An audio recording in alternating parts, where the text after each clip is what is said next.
तकरार ड्रामे जी next episode जी तव्हां कहाणी ॿुधाईंदा हलूं संगत। जेका नेक्स्ट एपिसोड अचण वारी आहे, छा सारा उन में बची वेंदी जिते वो जंग में उछले आया आहिनि, या मीर मूसा खे बचाइण में कामयाबु थी वेंदो?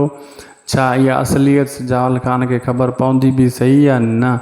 तव्हांखे ॿुधाईंदासीं इन नंढड़े वीडियो में। पहिरियां इन खे पूरो ॾिसो जीअं तव्हांखे सॼी कहाणी सम्झ में अची वञे। ऐं थी सघे त उदासी टीवी यूट्यूब चैनल के ज़रूर सब्सक्राइब कंदा। अगर फेसबुक पेज ते ॾिसी रहिया हो तो इनके फॉलो लाइक शेयर ज़रूर कंदा।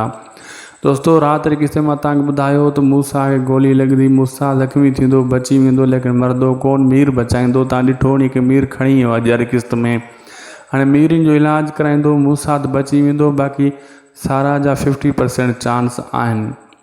ऐं तव्हांखे इहो ॿुधाईंदा हलूं त मां 7 पोइना किस्ता मां यको तव्हांखे ॿुधाईंदो तो अचां त सिजावल ऐं मूसा में इख़्तिलाफ़ ज़रूर पैदा थींदा। अॻिते हली उअं ई थियो। तव्हां ॾिठो हिक ॿिए जा दुश्मन थी विया।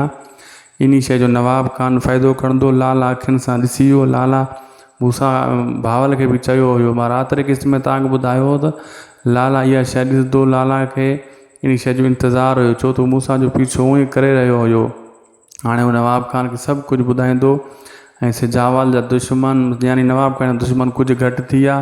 ऐं सिजावल पंहिंजे पेर ते पाण कुआड़ी हई आहे। हिकिड़ी हाकिमज़ादी पंहिंजो बदिलो वरितो। इहो बि मां तव्हांखे ॿुधायो त हाकिमज़ादी पंहिंजो बदिलो वठी मतिलबु पंहिंजी भाइटी खे माराए छॾियईं।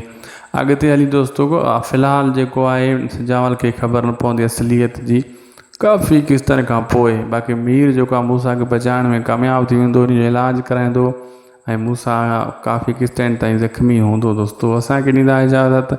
ख़ुदा हाफ़िज़।